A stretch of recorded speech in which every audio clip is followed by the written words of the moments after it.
everyone, welcome to my channel. This is me Shiv Shakti 1111 और बहुत दिन हो गए वीडियो पोस्ट किए क्योंकि इस बीच इतने सारे काम हैं कि मतलब उसको सुलझाते सुलझाते ही समय बीत जाता है। लेकिन मुझे जब भी टाइम मिलता है मैं बैठ जाती हूँ और आपके लिए एक अच्छी वीडियो बनाती हूँ। तो आज मैंने सोचा कि क्यों ना मैं बात करूँ कि कैसे हम मुझे ये चीज़ ना मतलब कह लो कि चैनल हो रही थी नहीं, मतलब मुझे ये चीज़ मतलब एक होता है ना कि दिमाग में आ रहा था कि चलो बताया जाए कि कैसे जो है हम लोग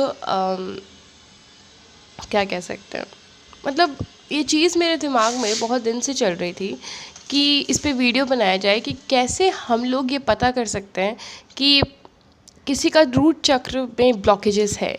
मतलब ऐसा क्या हमें दिखता है जिससे हम पता कर लेते हैं। तो ये मैं जो भी बता रही हूँ ये मेरे एक एक्सपीरियंस से बता रही हूँ क्योंकि मेरी रूट चक्र बहुत ब्लॉक्ड थी और मतलब समझो कि इतनी ब्लॉक्ड थी कि मैं बता नहीं सकती हूँ, बहुत ज़्यादा।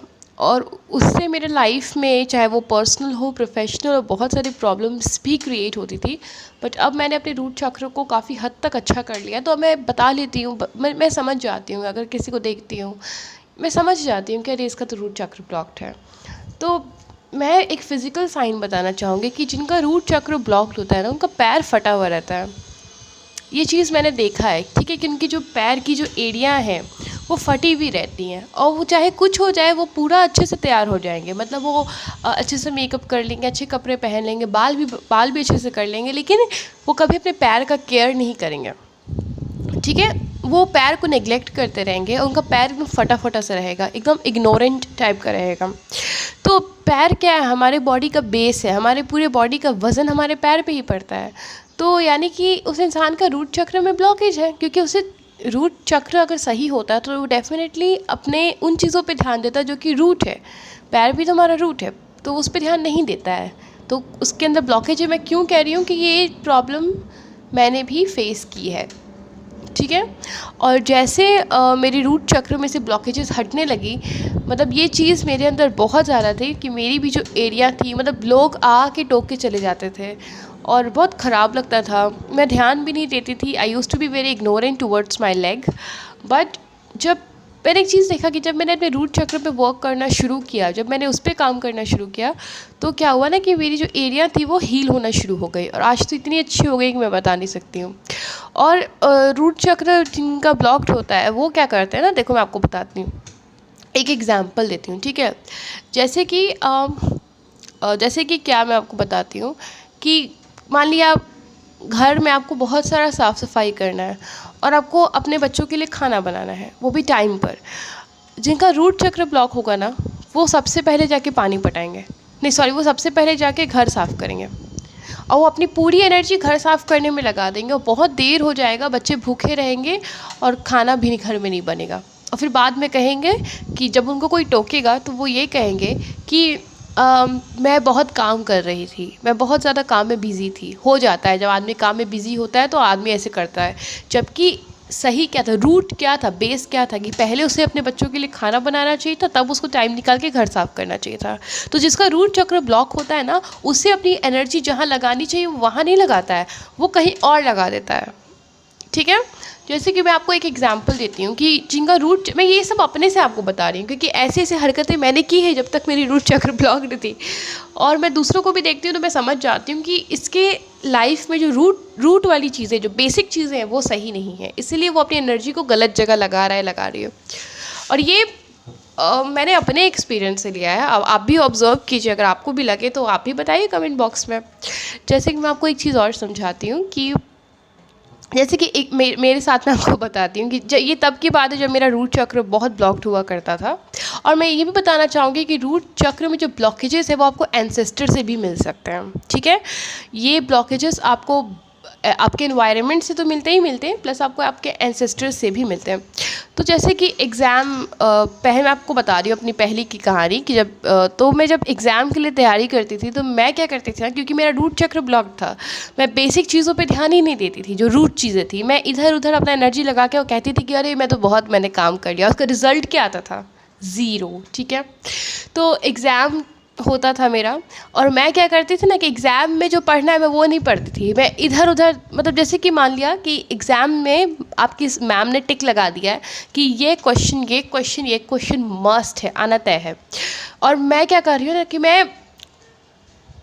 मैं सब कुछ पढ़ रही हूँ, लेकिन मैं उस क्वेश्चन पे पढ़ ही नहीं रही हूँ जिनको मैम ने टिक लगाया था, जो कि मस्ट था, जो कि 80 मार्क्स का था, 50 मार्क्स का था। मतलब मैंने सब कुछ पढ़ लिया, मैंने दिन से लेकर रात कर लिया, मैंने पूरा बुक पढ़ लिया, लेकिन मैंने उन क्वेश्चंस को छुआ तक नहीं, जबकि मेरे पास समय भी था, जिन क्वेश्चंस को मैम ने सुपर इंपॉर्टेंट क्वेश्चन कहा था। अगले दिन वही क्वेश्चन ज़्यादा आते हैं जो कि मैम ने टिक लगाए थे, वो क्वेश्चंस कम आते हैं जो मैंने पढ़ा, और फिर मैं रोने लगती हूँ कि मैंने तो इतना पढ़ा, मेरी मार्क्स नहीं आई, मेरा रिजल्ट इतना ख़राब आया। अरे गलती तो मेरी थी ना, मुझे ना रूट पे, बेस पे ध्यान देना चाहिए था, मुझे उन क्वेश्चंस को पहले तैयार करना चाहिए था जो कि मैम ने बताया था, और बाद में मैं उन क्वेश्चंस को प्रिपेयर करती जो कि मुझे अलग से करना था। लेकिन गलती मेरी थी, क्योंकि मेरा रूट चक्र में ब्लॉकेज था, मैंने बेस वाली चीज़ों पे ध्यान ही नहीं दिया, मैं इधर उधर ध्यान देते रही। तो ये सब, और मैं आपको बताना चाहूँगी, जैसे कि मैं एक बच्चे को पढ़ाती हूँ, ठीक है, तो उसके साथ भी यही है, मतलब ये सब चीज़ें होते रहती हैं, आपको समझना होगा। और भी बहुत सारी चीज़ें हैं जो मुझे पता है। हाँ, जैसे कि मैं एक बच्चे को पढ़ाती हूँ, तो उस बच्चे को मैं कहते रह जाऊँगी कि अरे ये इंपॉर्टेंट है, ये बेस है, ये इंपॉर्टेंट है, वो उसको छोड़ के सब पढ़ लेगा, लेकिन वो नहीं पढ़ेगा, और रिज़ल्ट क्या आएगा? ज़ीरो। तो इसका ये मतलब ही है कि आपके रूट चक्र में ब्लॉकेज है। जैसे कि मान लिया, मैं आपको समझाती हूँ कि, हाँ, मैं आपको एक चीज़ समझाती हूँ, जैसे कि आपको कोई बीमारी हुई हुई है, ठीक है, मैं तो अब अपने बारे में आपको एक हिलेरियस स्टोरी समझाती हूँ कि मेरा रूट चक्र कितना भयानक रूप से ब्लॉक्ड हो गया था, और ये मुझे एंसेस्टर से भी मिला था। अब सब समझ में आता है, जब आप चक्र को हील करते जाइएगा ना, तो आपको सब पिछला कहानी समझ में आएगा, अरे ये इसलिए था, ये इसलिए था। तो मैं आपको अपनी ज़रा कहानी सुनाती हूँ, आपको हंसी आएगा सुन के। शायद पिछले साल की बात है, मुझे कुछ आइसक्रीम या कुछ खाने से सर्दी हो गया, और सबकी सर्दी कितने दिन में ठीक हो जाती होगी? 3-4 दिन में। मेरी सर्दी 2 साल तक चली थी, 1 साल, पूरे 1 साल कंप्लीट चली थी, और मैंने कुछ नहीं किया, मैंने बेस पे काम ही नहीं किया, मैंने उसे बिल्कुल भी नहीं हटाया। मतलब मेरा रूट चक्र इतना ब्लॉक्ड हो गया था, पिछले साल नहीं, 2018 या 17, इतना ब्लॉक्ड हो गया था कि मुझे आइसक्रीम खाने से सर्दी हुई, ठीक है, और मैंने, जो सर्दी लोगों की 3 से 4 दिन में ठीक होती है, उसे मैंने 1 साल तक खींच दिया। 1 साल तक मेरे नाक में सर्दी रहती थी, और पता है, ज़्यादा सर्दी रहने से साइनस पकड़ लेता है, बीमारी पकड़ लेती है, तो मैं बच गई। और पता है मैं क्या करती थी? सर्दी होने के बावजूद मैं लस्सी पीती थी, मैं आइसक्रीम खाती थी, कोई कंट्रोल नहीं। क्यों मैं ऐसे बिहेव क्यों करती थी? क्योंकि मेरा रूट चक्र ब्लॉक्ड था, क्योंकि मेरा रूट चक्र क्या था? ब्लॉक्ड था। जिसका ब्लॉक होता है वो कभी बेस चीज़ों पे काम ही नहीं करेगा, रूट चीज़ों पे काम ही नहीं करेगा। वो पूरा, जैसे कि प्लांट है, वो रूट, आप खुद ही सोचिए ना, एक प्लांट है आपके पास, ठीक है, और आप प्लांट के पत्तों को एकदम धो रहे, रगड़ रहे, पॉलिश मार रहे हैं, उसकी जड़ को छोड़ रहे सूखा, क्या वो प्लांट ग्रो करेगा? वो प्लांट सूख के मर जाएगा। वो प्लांट कब ग्रो करेगा? आप कुछ मत कीजिए, आप उसके जड़ को, आप उसके लीव्स को मत पोंछिए, आप उसके स्टेम को कुछ मत कीजिए, आप सिर्फ थोड़ा सा पानी उसके जड़ में हर दिन पटाइए, डालिए, उसका ग्रोथ बेजोड़ होगा कि नहीं होगा? तो रूट चक्र जिसका ब्लॉक्ड होता है, वो दुनिया का सारा काम कर देगा, लेकिन जो बेस चीज़ है वही नहीं करेगा। और जब तक आप बेसिक वर्क नहीं कीजिएगा, जो रूट वर्क है वो नहीं कीजिएगा, कोई रिज़ल्ट आपके हाथ आने नहीं वाला है। आप हर बार काम करके भी फेल ही होंगे, ठीक है। तो अब तो मैंने अपने रूट चक्र पे जब से वर्क करना शुरू किया, तब से मैंने देखा कि मैंने जब अपने पैर को एकदम ध्यान देना शुरू किया, मैंने अपने मन में बनाया कि नहीं, मेरा पैर, जब मैंने डिसाइड किया कि मुझे अपने रूट चक्र पे वर्क करना है, मैंने देखा कि मेरा रूट चक्र बहुत डैमेज है, तो मैंने सोचा मुझे उस पर वर्क करना है। और जब सबसे पहली चीज़ मैंने क्या की थी कि मैंने देखा कि मेरा रूट क्या है, मेरे बॉडी का रूट क्या है। मैंने देखा मेरा पैर, और मैंने देखा कि उसका हालत तो बदहाल है, वो भयानक, वो बेहद ड्राई है और फटा हुआ है, और मेरा उम्र नहीं हो, मैं ऐसे ही चली जाती हूँ। कितना ख़राब लगता होगा रोड पे, जब मैं किसी को देखती हूँ तो मुझे इतना ख़राब लगता है, लोग जब मेरा देखते होंगे तो कितना ख़राब लगता होगा। मैंने जब इस पे वर्क करना शुरू किया, मैं आपको बताती हूँ कि जो चीज़ मुझे 10-11 साल से था, वो चीज़ 1 या 2 मंथ में कम्प्लीटली हट गया।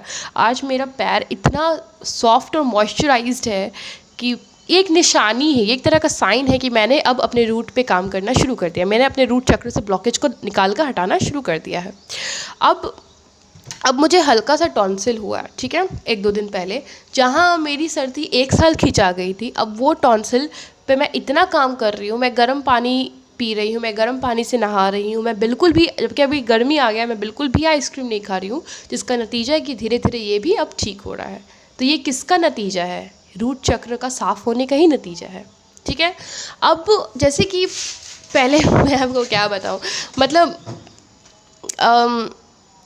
कहा ना कि मैं कभी रूट चीज़ों पे काम ही नहीं करती थी, मैं बेसिक चीज़ों पे काम ही नहीं करती थी। मैं दुनिया के हर चीज़ को, मतलब जैसे कि जैसे मैं आपको और एग्जांपल देती हूँ, मेरी बहुत कहानियाँ हैं, मेरी मुझसे जुड़ी हुई बहुत सारी स्टोरीज़ हैं। जैसे कि हाँ, जैसे कि मैं आपको एक एग्जांपल देती हूँ कि मैं एक जगह पे पढ़ाती थी कुछ बच्चों को, ठीक है। तो जैसे कि होता क्या था ना कि मेरा पढ़ाना बहुत अच्छा है, मतलब मेरे पढ़ाने को बहुत लाइक किया जाता है, बहुत ज़्यादा लाइक किया जाता है। लेकिन वही रूट चक्र ब्लॉकेज कि आप जब किसी को कुछ पढ़ा रहे हैं, जब तक सामने वाले से कोई रिज़ल्ट निकल के नहीं आ रहा है, बच्चे का रिज़ल्ट अच्छा नहीं आ रहा है, तब तक आपका, मतलब आपने उसको बहुत पढ़ाया, आपने उसको खूब दिन से लेकर रात तक पढ़ाया, लेकिन अगर बच्चे का परसेंटेज अच्छा नहीं आया, बच्चा एग्ज़ाम में अच्छा कर ही नहीं पाया, तो इसका मतलब आपने उसको कुछ पढ़ाया ही नहीं। जब बच्चे को नॉलेज ही नहीं मिला तो आपने उसको कुछ नहीं पढ़ाया, आपने उसको कुछ भी नहीं पढ़ाया, ठीक है। तो यही चीज़ मेरे साथ है कि मेरे में टैलेंट है कि मैं बहुत अच्छा पढ़ा सकती हूँ, बट उस वक्त क्योंकि मेरे चक्र में ब्लॉकेज था, खास करके मेरे रूट चक्र में ब्लॉकेज था, तो मैं क्या करती थी कि मैं उस एरिया पे काम ही नहीं करती थी जो कि बेसिक था, रूट था, जहाँ मतलब उस जिस पे मुझे काम करना चाहिए था। मुझे क्या करना चाहिए था? मुझे पूरा फोकस देना चाहिए था कि मैं बच्चों में से बेस्ट निकालूं, मैं इतना अच्छा से उनको ग्रूम कर दूं कि उनका जो रिज़ल्ट है वो 80 to 90% आए। लेकिन मैं अच्छे से पढ़ा देती थी और इसी चीज़ में मैं, क्योंकि बेसिक चीज़ था, मेरे रूट चक्र में तो ब्लॉकेज था, तो इसी चीज़ में मैं बहुत कमज़ोर हो जाती थी। फिर क्या हुआ, जब मैंने इस पे काम करना शुरू किया, अपने रूट चक्र पे काम करना शुरू किया, तो ये चीज़ अब काफ़ी हद तक अच्छी हो गई और काफ़ी हद तक जो है मुझे फेयर रिजल्ट्स मिलने लगे हैं। और मुझे इतना पता है कि मैं और जब अपने रूट चक्र को स्ट्रॉन्ग करूँगी ना, तो जो मैं पढ़ाती हूँ, जो भी मैं एजुकेशन देती हूँ, उसका मुझे 100% रिजल्ट आएगा। और एक चीज़, हाँ, अबंडेंस, लॉ ऑफ अट्रैक्शन भी मैं आपको यहीं पे समझा देती हूँ कि जब मेरे पास टैलेंट था बहुत अच्छा पढ़ाने का, बहुत बढ़िया पढ़ाने का, ठीक है, लेकिन मेरा रूट चक्र ब्लॉक था, इसलिए मैं बच्चों में से रिज़ल्ट अच्छे से नहीं निकाल पा रही थी, बच्चों का रिज़ल्ट अच्छा नहीं आ पा रहा था, ठीक है। लेकिन जैसे जैसे मैंने अपना रूट चक्र हील किया, बच्चे रिज़ल्ट दिखाना मुझे ऑलमोस्ट, मतलब अब जो है मुझे रिज़ल्ट उनकी तरफ से दिखना शुरू हो रहा है। अब एक समय ऐसा आएगा जब मैं और अच्छे से अपने रूट चक्र को स्ट्रॉन्ग कर लूँगी, तब मुझे और अच्छा रिज़ल्ट दिखना शुरू होगा। और जब उनका रिज़ल्ट 80 to 90% आएगा, तब मेरे लिए जो डिमांड है वो बढ़ेगा कि घटेगा? आप बताइए। बढ़ेगा ना। और डिमांड बढ़ेगा तो अबंडेंस मेरे पास आएगा कि नहीं आएगा? आएगा। जब मेरा रूट चक्र स्ट्रॉन्ग हो जाएगा तो डेफिनेटली हम खुद को यूनिवर्स से कनेक्ट कर लेंगे, और यूनिवर्स से कनेक्ट कर लेंगे तो फिर लॉ ऑफ अट्रैक्शन, जब हम खुद को यूनिवर्स से कनेक्ट कर लेंगे तो फिर लॉ ऑफ अट्रैक्शन काम करेगा। लॉ ऑफ अट्रैक्शन का मतलब हम जैसे जैसे अपने रूट चक्र को और साफ़ करते जाएंगे और स्ट्रॉन्ग करते जाएंगे, वैसे वैसे मेरा डिमांड बढ़ेगा, क्योंकि रिज़ल्ट आएगा, मुझे अबंडेंस मिलेगा और लॉ ऑफ अट्रैक्शन काम करेगा, क्योंकि मैं यूनिवर्स से डायरेक्ट कनेक्ट हो जाऊंगी। तो ये तो चलिए आज का वीडियो है, ये मैंने आपको बताया कि कैसे हम लोग पता कर सकते हैं कि किसी का, सामने वाले का रूट चक्र काफ़ी ब्लॉक्ड है, और अभी अभी मेरा एक चक्र साफ़ हुआ है और मैं इसे फील कर पा रही हूँ, ठीक है। ये है विशुद्ध चक्र, मीन्स हमारा थ्रोट चक्र। मेरे इस चक्र में भी बहुत ब्लॉकेज था। जब मैं शुरू में थ्रोट चक्र का मेडिटेशन करती थी, तो मुझे, मतलब जब मैं शुरू मैंने एक वीडियो डाला था ना 12 चक्र मेडिटेशन, नहीं सॉरी 7 चक्र मेडिटेशन वाला, उसमें जब जैसे जो पहले तो हार्ट चक्र और जैसे थ्रोट पे पहुंचता था, वैसे ही मुझे लगता था ना कि थ्रोट चक्र पे कुछ मूव कर रहा है, कुछ घूम रहा है थ्रोट चक्र के अंदर, ठीक है। मतलब जैसे अफर्मेशंस मैं यहाँ डालना शुरू करती थी थ्रोट पे, मुझे लगता था कि मेरे थ्रोट में कुछ घूम रहा है, कुछ अंदर रेंग रहा है, ठीक है। तो मेरे थ्रोट चक्र में बहुत ब्लॉकेज था, मतलब जो मेरे दिल में होता था मैं वो बोल ही नहीं पाती थी, या जिस वक्त मुझे जो बोलना चाहिए मैं वो बोल ही नहीं पाती थी, या फिर मैं अननेसेसरी बोलती थी, या फिर कभी कभी मैं बेकार चीज़ें भी बोल देती थी। तो ये भी थ्रोट चक्र के ब्लॉकेज का निशानी है। और अब जो है मैंने पर्टिकुलरली, एक तो मैं मेडिटेशन करती हूँ 7 चक्र मेडिटेशन, और एक मैं अलग से सबका मेडिटेशन करती हूँ। टायोस विंड एक चैनल है यूट्यूब पे, उसमें से मैं हर चक्र का मेडिटेशन करती हूँ। तो अभी मैं थ्रोट चक्र का मेडिटेशन मैंने किया है, और उससे क्या मुझे बेनिफिट हुआ है कि जो मेरा थ्रोट चक्र है वो बहुत साफ़ हो गया है। और अब मैं एक चीज़ नोटिस कर रही हूँ कि मैं अपना मतलब जहाँ जहाँ मुझे बोलना चाहिए मैं वहाँ बोलती हूँ, जहाँ मुझे नहीं बोलना चाहिए वहाँ मैं नहीं बोलती हूँ। मैं बेकार की चीज़ें नहीं बोलती हूँ, मैं यूज़फुल चीज़ें बोलती हूँ, और जो मेरे मन में आता है, जो मुझे एक्सप्रेस करना रहता है, मैं उसे बोलकर अपने मन को हल्का कर लेती हूँ। और तो काफ़ी चेंज, जैसे मैं अभी आपसे बोल रही हूँ तो मुझे काफ़ी अच्छा लग रहा है। सो थैंक यू, आज के लिए इतना ही। बहुत बड़ी वीडियो मुझे नहीं बनानी है। जो भी आपको पूछना है या फिर जो भी आपको बोलना है, बताना है, आप मुझे कमेंट सेक्शन में बताएं। मैं सबके कमेंट्स को पढ़ती हूँ। So take care, stay happy, stay blessed.